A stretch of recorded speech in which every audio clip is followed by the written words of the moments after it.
విద్యార్థుల జీవితాలతో చెలగాటమాడుతున్న కేంద్ర ప్రభుత్వానికి గుణపాఠం చెప్పేలా యువకులు అలాగే లోక్సభ ప్రతిపక్ష నేత రాహుల్ గాంధీ చేసిన పోరాటం ప్రజాస్వామ్య స్ఫూర్తికి నిదర్శనమని ఎమ్మెల్యే గండ్ర సత్యనారాయణరావు అన్నారు. నీట్ పేపర్ లీక్ వ్యవహారంలో బాధ్యత వహిస్తూ కేంద్ర విద్యాశాఖ మంత్రి ధర్మేంద్ర ప్రధాన్ రాజీనామా చేయడంలో కీలక పాత్ర వహించిన యువతకు అలాగే రాహుల్ గాంధీ కృషిని హర్షం వ్యక్తం చేస్తూ జయశంకర్ జిల్లా కేంద్రంలో కాంగ్రెస్ పార్టీ ఆధ్వర్యంలో విజయోత్సవ ర్యాలీ నిర్వహించారు. ఈ ర్యాలీలో ఎమ్మెల్యే గండ్ర సత్యనారాయణరావు జిల్లా అధ్యక్షులు బట్టు కర్ణాకర్తో కలిసి ముఖ్య అతిథిగా పాల్గొన్నారు. నీట్ పేపర్ లీకేజీకి బాధ్యత వహిస్తూ కేంద్ర మంత్రి ధర్మేంద్ర ప్రధాన్ రాజీనామా చేయాలని విద్యార్థులు పోరాటానికి దిగితే ఆ ఉద్యమాన్ని విచ్ఛిన్నం చేసేలా కేంద్రం వ్యవహరించిందని, అయినప్పటికీ విద్యార్థులు పట్టు విడవకుండా ఉద్యమం చేశారని, ప్రతిపక్ష నేత రాహుల్ గాంధీ పోరాటం కూడా స్ఫూర్తిదాయకమన్నారు. కేంద్ర ప్రభుత్వం మూడోసారి ఎన్నికై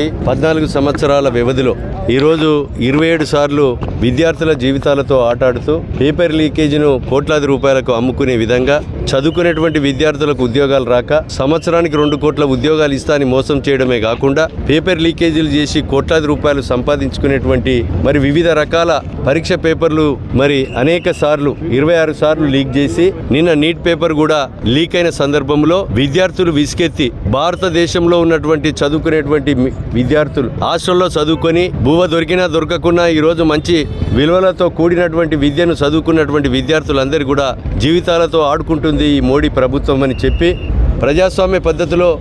శాంతియుతంగా నిరసన తెలియచేయడానికి జంతర్ మంతర్ దగ్గర ధర్నాకు పోతే ఆ ధర్నాను విచ్చలవిడిగా విడగొట్టి విద్యార్థులను గొడ్డును బాదినట్టు పశువులను బాదినట్టు బాది ప్రజాస్వామ్య విలువలను మంటగలిపే విధంగా కేంద్ర ప్రభుత్వము చేయడం జరిగింది. దానికి ఒక స్వతంత్రం తెచ్చిన పార్టీ, దేశం కొరకు ఇందిరాగాంధీ, రాజీవ్ గాంధీ ప్రాణ త్యాగాలు చేసినటువంటి కుటుంబంగా లోకసభ ప్రతిపక్ష నేత రాహుల్ గాంధీ గారు ధర్నాకు మద్దతు ప్రత్యక్షంగా తెలిపి వారు కూడా ధర్నా కూర్చొని భారతదేశంలో ఉన్నటువంటి ఏఐసిసి కాంగ్రెస్ పార్టీ పిలుపు నిచ్చి ఈరోజు వెంటనే భారతదేశానికి క్షమాపణ చెప్పాలి, విద్యాశాఖ మంత్రి రాజీనామా చేయాలి, దీనికి బాధ్యులైన పేరు మీద కఠినమైన చర్యలు తీసుకోవాలని చెప్తే సుమారు 48 మందిని రిమూవ్ చేయడం జరిగింది. నేటికి నిన్న రాత్రి ఏదైతే విద్యాశాఖ మంత్రి బాధ్యులుగా ఉన్నారో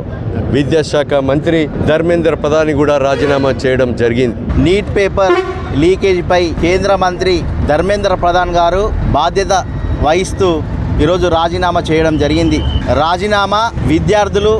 యువకులు, మా యొక్క ప్రతిపక్ష నేత అయినటువంటి రాహుల్ గాంధీ గారి యొక్క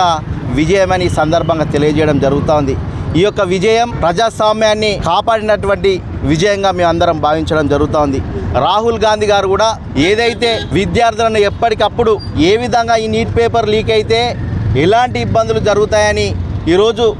రాజస్థాన్లో ఒక సభ పెట్టి ఈ నీట్ పేపర్ వల్ల దాదాపు 22 లక్షల మంది విద్యార్థులకు అన్యాయం జరుగుతుందని, ఈ నీట్ పేపర్ వల్ల 22 మంది విద్యార్థులు చనిపోయారని, ఈ నీట్ పేపర్ వల్ల విద్యార్థుల తల్లిదండ్రులు ఆర్థికంగా ఇబ్బందులు ఎదుర్కొంటున్నారని ఈరోజు దేశవ్యాప్తంగా మరి ఈరోజు ప్రజలకు, విద్యార్థులకు అర్థమయ్యే విధంగా చెప్పి ప్రతిపక్ష నేత అయినటువంటి రాహుల్ గాంధీ గారు తక్షణమే ఈ యొక్క ధర్మేంద్ర ప్రధాన్ను రాజీనామా చేయాలనే ఉద్దేశంతో ప్రధానమంత్రి నరేంద్ర మోడీ ఇంటి ముందు దేశంలోనే మొట్టమొదటిసారిగా ఈరోజు